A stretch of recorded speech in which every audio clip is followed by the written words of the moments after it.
Good morning. Today let's discuss about the grouping of capacitors. Grouping means how we can connect capacitors in different methods. Mainly the capacitors can be grouped into two. One is in series and the other one is in parallel. Let us discuss each of them in detail. അപ്പോൾ കപ്പാസിറ്റേഴ്സിനെ രണ്ട് തരമായിട്ട് പ്രധാനമായിട്ട് combine ചെയ്ത് വെക്കാനായിട്ട് സാധിക്കും. One is in series and the other one is in parallel. എന്താണ് series combination എന്ന് പറഞ്ഞാൽ ഉദ്ദേശിക്കുന്നത്? സീരീസ് എന്ന് പറഞ്ഞാൽ നമുക്ക് ഈ വർഷത്തെ ഫിസിക്സിൻ്റെ അകത്ത് ധാരാളം കോമ്പിനേഷൻസ് പഠിക്കാനുണ്ട്. Resistors combination, cells combination, capacitor combination etcetera. അപ്പൊ സീരീസ് എന്ന് പറഞ്ഞാൽ മനുഷ്യ ചങ്ങലയ്ക്ക് കൈ പിടിക്കുന്നത് പോലെ കമ്പൈൻ ചെയ്യുക. അതായത് ലെഫ്റ്റ് ഹാൻഡ് അടുത്ത ആളുടെ റൈറ്റ് ഹാൻഡ്, ആ ആളുടെ ലെഫ്റ്റ് ഹാൻഡ് അടുത്ത റൈറ്റ്, ലെഫ്റ്റ് റൈറ്റ് അങ്ങനെ പോവുകയാണ്. അതായത് കപ്പാസിറ്ററിന്റെ ലെഫ്റ്റ് പ്ലേറ്റ് അടുത്തതിന്റെ റൈറ്റ് പ്ലേറ്റ് അങ്ങനെ കണക്ട് ചെയ്ത് പോകുന്നതിനെയാണ് എന്താ പറയുന്നത്? സീരീസ് കോമ്പിനേഷൻ എന്ന് പറയുന്നത്. അപ്പൊ എന്താണ് പാരലൽ? പാരലൽ എന്ന് പറഞ്ഞാൽ ലെഫ്റ്റ് സൈഡിലുള്ള പ്ലേറ്റുകളെല്ലാം ഒരുപോലെ കണക്ട് ചെയ്യുന്നു, അല്ലെങ്കിൽ റൈറ്റ് സൈഡുള്ള പ്ലേറ്റുകളെല്ലാം ഒരേപോലെ കണക്ട് ചെയ്യുന്നു. അതിനെയാണ് പാരലൽ കോമ്പിനേഷൻ. അതിന് സിമിലറായിട്ട് നമുക്ക് പറയാം അസംബ്ലിക്ക് നിൽക്കുന്നു. ലെഫ്റ്റ് ഹാൻഡ് സൈഡ് എല്ലാം കൂടെ കണക്റ്റഡ് ആക്കുന്നു, റൈറ്റ് ഹാൻഡ് സൈഡ് എല്ലാം കൂടെ കണക്റ്റഡ് ആക്കുന്നു. അതിനെയാണ് parallel combination. Now I am going to discuss each of this combination in detail.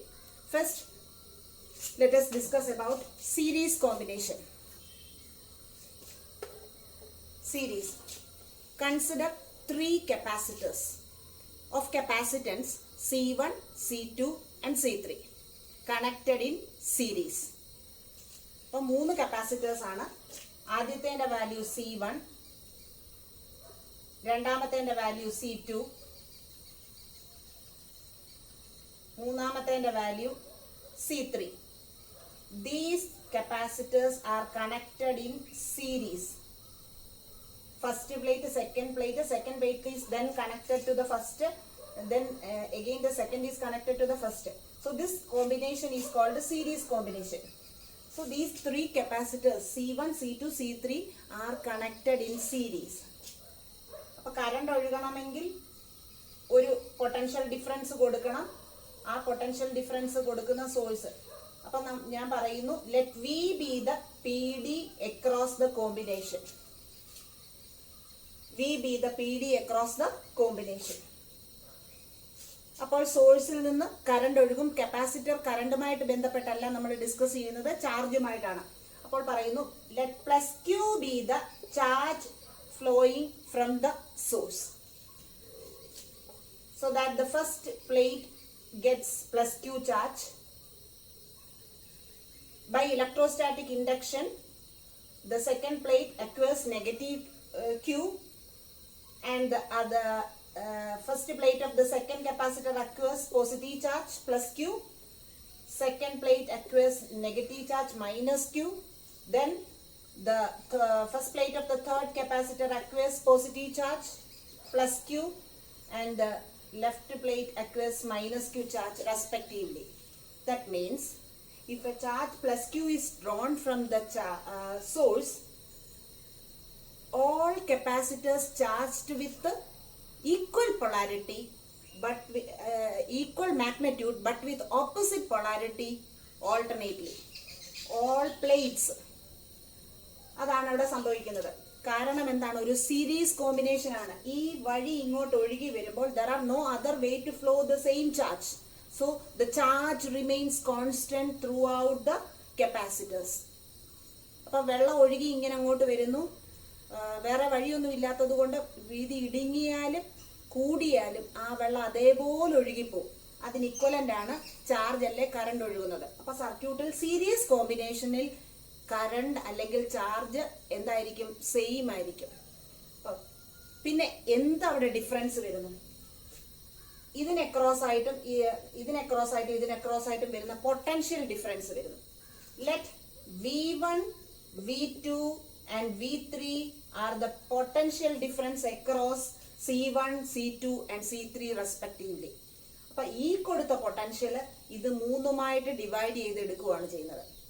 Therefore, according to conservation of energy, we can write V equals V1 plus V2 plus V3. Conservation of energy, V equals V1 plus V2 plus V3. What is V1? We know that C is equal to Q by V, or V equals Q by C. Therefore, V1 equals Q remains constant, Q by C1. V2 equals Q by C2. And V3 equals Q by C3. V1 equals Q by C1, V2 equals Q by C2, and V3 equals Q by C3. Let's substitute the values of V1, V2, V3 in this equation. Therefore, this equation becomes V equals Q divided by C1 plus Q divided by C2 plus Q divided by C3. We have to find the effective or equivalent capacitance of these three in series combination. അപ്പം ഇതിന് മൂന്നിനും തുല്യമായ ഒരു capacitor അവിടെ connect ചെയ്തു എന്ന് വിചാരിക്കുക. അത് സീരീസ് ആയതുകൊണ്ട് CS എന്ന് പറയുന്നു. അപ്പം ഈ CS കണക്ട് ചെയ്താൽ സെയിം ചാർജും V പൊട്ടൻഷ്യൽ കൊടുക്കുമ്പോൾ സെയിം ചാർജ് ഒഴുകണം. അപ്പം if these three capacitors are replaced by a single capacitor of effective capacitance series such that V equals Q by CS. Therefore, capital V equals Q by CS. Then the above equation Q by CS is equal to, we can take Q as common factor from the above equation, Q into 1 by C1 plus 1 by C2 plus 1 by C3. Q get cancelled. Therefore, 1 by CS is equal to 1 by C1 plus 1 by C2 plus 1 by C3. So, this is the equation for the effective capacitance when capacitors are connected in series.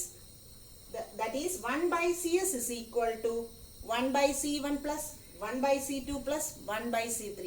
That means if there are n capacitors connected in series, the effective capacitance is equal to 1 by CS is equal to 1 by C1 plus 1 by C2 plus etc. plus 1 by Cn. Or we can say that the reciprocal of effective capacitance is equal to sum of the reciprocals of individual capacitance when the capacitors are connected in series. അപ്പം capacitor സീരീസിൽ connect ചെയ്താൽ അവയുടെ effective കപ്പാസിറ്റൻസിന്റെ reciprocal എന്ന് പറയുന്നത് ഓരോ കപ്പാസിറ്റൻസിന്റെ റെസിപ്രോക്കലിന്റെ some ആയിരിക്കും. അതാണ് ഇതിൽ നിന്ന് നമുക്ക് മനസ്സിലായത്. ഇനി ഇതിൽ നിന്ന് ഒന്ന് രണ്ട് കാര്യങ്ങൾ കൂടെ ഡിസ്കസ് ചെയ്യാം. രണ്ട് കപ്പാസിറ്ററേ ഉള്ളൂ എങ്കിൽ ഇക്വേഷൻ എന്താ വരാം? നോട്ടായിട്ട് പറയാം. Not. If two capacitors are connected in series, 1 by CS is equal to 1 by C1 plus 1 by C2. Then we can find out the LCM as C1 and C2. C1, C2. C1 into C2. Here we have C1, therefore the numerator it comes C2. Here we have C1, C2, therefore we have to substitute to C2. C1. Reciprocal 1 by CS is equal to, therefore CS is equal to reciprocal of this C1 C2 divided by C2 plus C1 can be written as C1 plus C2. So when two capacitors are connected in series, the equation becomes CS is equal to C1 C2 divided by C1 plus C2. ഈ equation problem solve ചെയ്യാനായിട്ട് നമുക്ക് ആവശ്യമുണ്ട്. But two capacitors connected in series, CS is equal to C1 C2 divided by C1 plus C2. Ini another thing, if three capacitors C1 is equal to C2 is equal to not 1 not 2, C1 is equal to C2 is equal to C3 is equal to C. That means all the three capacitors having the same magnitude. What will happen? 1 by Cs is equal to 1 by C plus 1 by C plus 1 by C, which is equal to 3 by C, or Cs is equal to reciprocal ആണ്, അപ്പോൾ എത്ര വരും? C by 3. Cs is equal to C by 3. അങ്ങനെയാണെങ്കിൽ if there are n identical capacitors connected in series, what will be the effective capacitance? Here we have 3, therefore the equation becomes Cs is equal to C by 3. Thus for n identical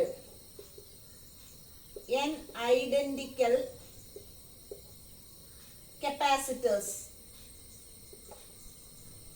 connected in series, n identical capacitors connected in series, Cs is equal to C by n. ഈ ഇക്വേഷനും വളരെ പ്രധാനപ്പെട്ടതാണ്, problem solve ചെയ്യുമ്പോഴൊക്കെ നമുക്ക് ആവശ്യമാണ്. Another thing that is ratio, n identical capacitors connected in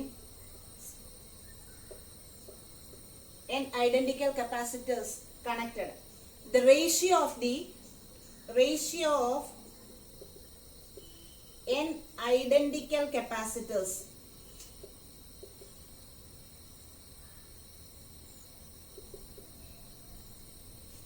connected in, അത് അടുത്തതും കൂടെ ചെയ്താലേ നമുക്കത് ഡിസ്കസ് ചെയ്യാൻ പറ്റത്തുള്ളൂ. പോട്ടെ, ഇപ്പൊ ഈ രണ്ട് കാര്യങ്ങൾ നമുക്ക് ഡിസ്കസ് ചെയ്യാം. CS is equal to C1 C2 divided by C1 plus C2 and n identical capacitors connected, പാരലലിലൂടെ ഡിസ്കസ് ചെയ്താലേ റേഷ്യോ പറയാൻ പറ്റത്തുള്ളൂ. CS is equal to C by n.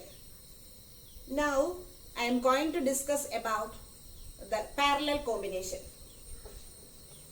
Here also I am using three capacitors, each of capacitance C1, C2, C3.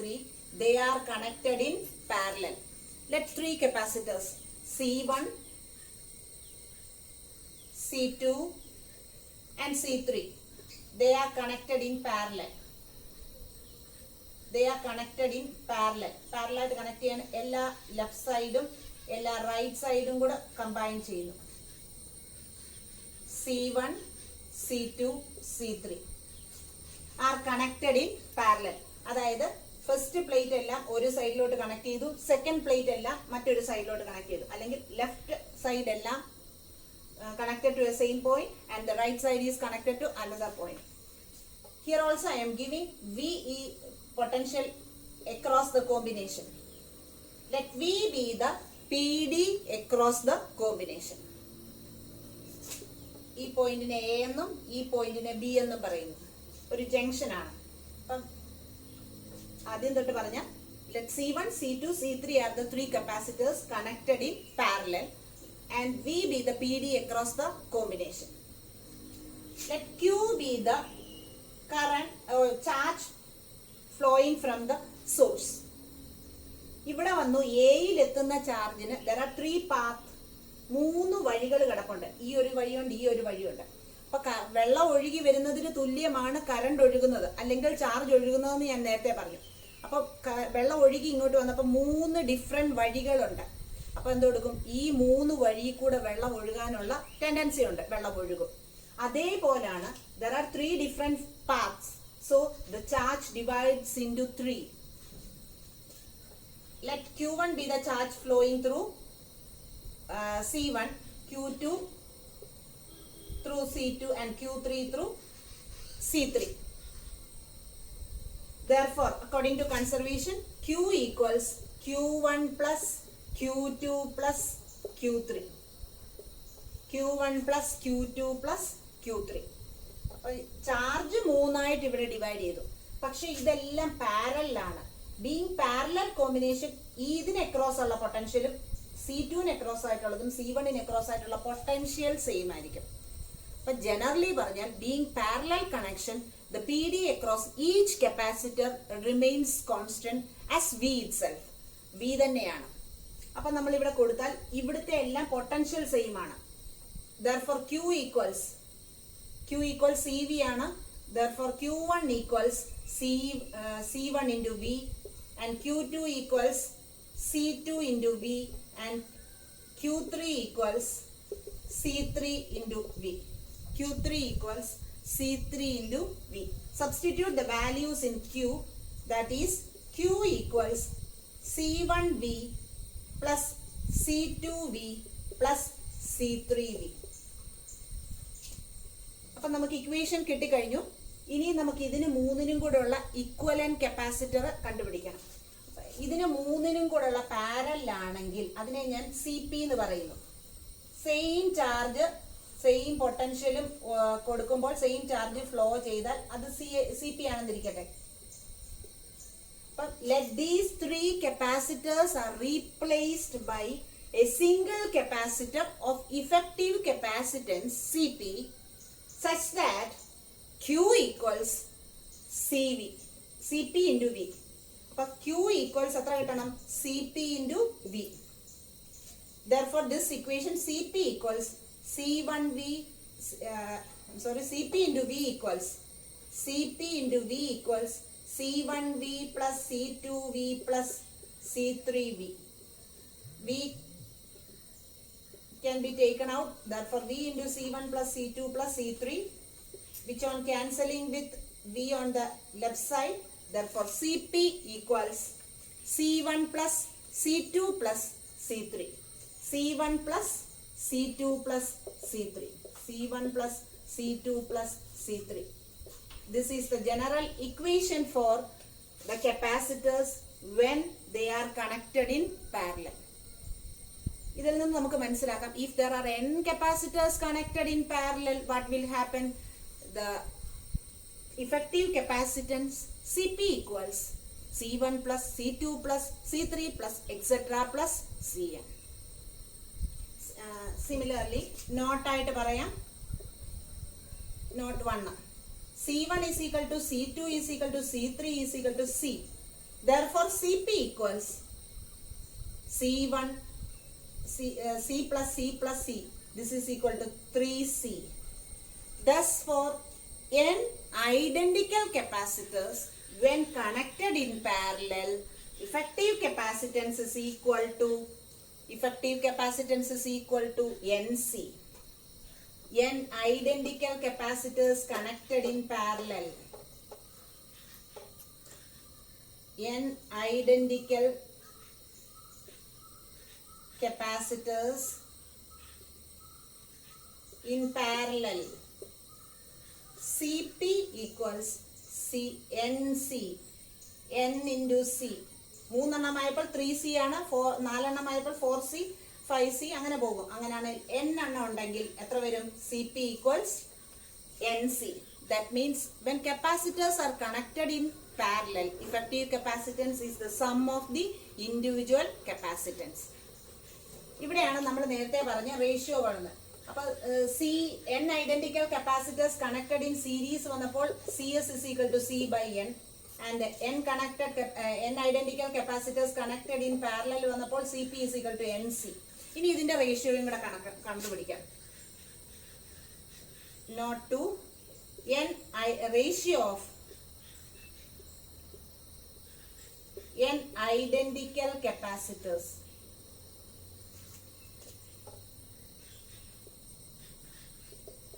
Identical capacitors connected in series to parallel.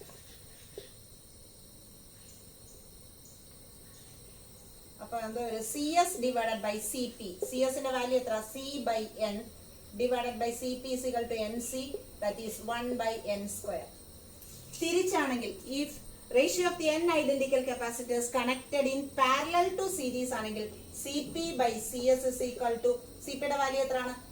NC divided by C by N. ഇത് അവിടെ ചെല്ലും. അപ്പൊ answer എത്ര വരും? N square.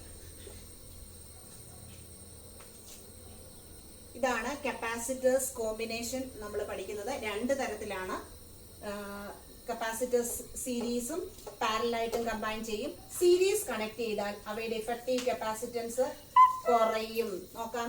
Series ആവുമ്പോൾ CS is equal to 1/CS is equal to 1/C1 plus 1/C2 plus 1/C3. CP ആണെങ്കിൽ C1 plus C2 plus C3 plus etc. ഇവിടെയും plus etc. പറയും. അപ്പം thus when capacitors are connected in parallel, the effective capacitance increases. നോക്കിക്കാം. 5, 10, 15 C1 C2 micro farad ആണ്. C1 C2. CP എത്ര വരും? 5 plus 10 plus 15. 5 plus 10 plus അല്ലെ 2 capacitor കണക്കാക്കാം. Answer എത്ര വരും? 15 മൈക്രോ ഫാരഡ് വരും. ഇതെല്ലാം മൈക്രോ ഫാരഡ് ആണ്. ഇനി CS-ന്റെ 2 എണ്ണം ഉണ്ടെങ്കിൽ ഇക്വേഷൻ എന്താ വരും? C1 C2 divided by C1 plus C2. C1 C2 5 into 10 divided by 5 plus 10 15. Answer എത്ര വന്നു? 3. 10 divided by 3 3.333 വരും. 3.333 മൈക്രോ ഫാരഡ്. അപ്പൊ ഇതിൽ നിന്ന് ഒരു കാര്യം മനസ്സിലാക്കാം. കപ്പാസിറ്റൻസ് കൂട്ടണമെങ്കിൽ അവ പാരലായിട്ട് കണക്ട് ചെയ്യണം. കപ്പാസിറ്റൻസ് കുറയണമെങ്കിൽ അവ ഏത് രീതിയിൽ കണക്ട് ചെയ്യണം? സീരീസ് ആയിട്ട് കണക്ട് ചെയ്യണം. ഇതിൽ നിന്ന് ഒരു കാര്യവും കൂടെ നോട്ട് ചെയ്തോളുക. ഏതായിരുന്നു നമ്മൾ ഉപയോഗിച്ചത്? 5ഉം 10ഉം. കിട്ടിയ ഇഫക്റ്റീവ് കപ്പാസിറ്റൻസ് എത്രയാണ്? 3 ആണ്. അപ്പം when capacitors are connected in series, the effective capacitance is less than the least among them. 5-നേക്കാട്ടി ചെറുതാണ് കിട്ടിയത്. അത് മനസ്സിലാക്കിയിരിക്കേണ്ട ഒരു കാര്യമാണ്. When capacitors are connected in series, the effective capacitance will be less than the least among the individual capacitors.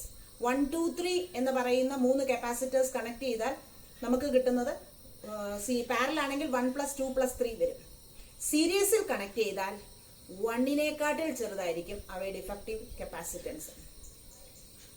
I hope all of you understand this concept. Okay, thank you.